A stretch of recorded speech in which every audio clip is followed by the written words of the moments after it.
The climate on our planet is changing, and all this leads to the fact that the methods that worked for agricultural production earlier become ineffective. At the same time, the number of people on our planet is growing, and we must seriously think about not only how to increase crops and food, but also how to take care of the soil and use water wisely. All of this will allow us to create more products that can feed the population of our planet. With the advent of climate change, agro producers began to change their approach to work, and instead of huge machines that were used in the fields and controlled by people, they began to use robots. Drones in agriculture are actually not a Ukrainian trend. This is a global story. Drones are starting to become popular around the world. In some markets, this story has already taken off. China, South Korea, Japan. The next country where this story takes off is Ukraine.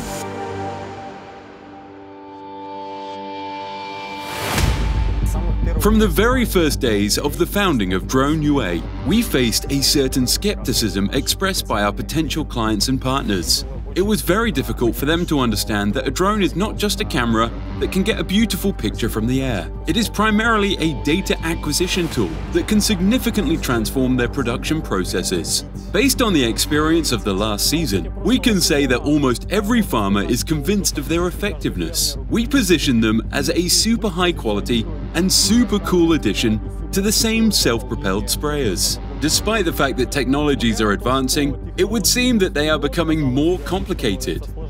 In fact, everything is becoming simpler for the end user. The applications are as clear as possible, as logical as possible.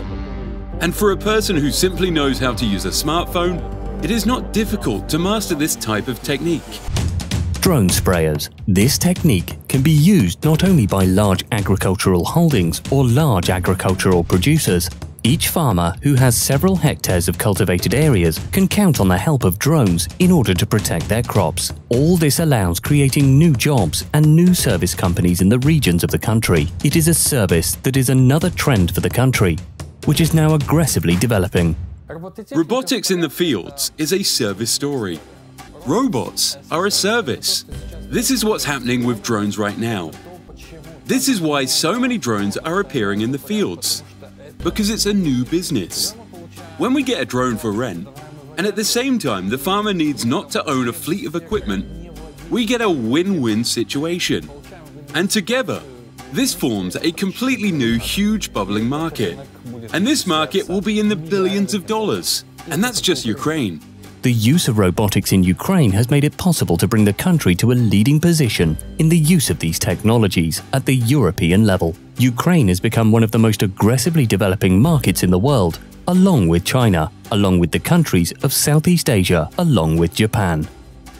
Of course, we are confident that the technology will be in demand. The market will grow. This also applies to equipment and directly services for the introduction of plant protection products into the field. The fact is that the regulatory restriction in Ukraine allows you to use this technique, become more perfect, learn how to use robots in the fields. But Europe and the New World cannot. Ukraine allows using drones to become at the center of the ecosystem, the introduction of innovative technologies in agriculture. And this is our future. It will take 3 to 4 years, and Ukraine will take this leading position. This is just the beginning. It will be necessary to create and develop new ecosystems, new service companies, new equipment, new processes, agricultural productions.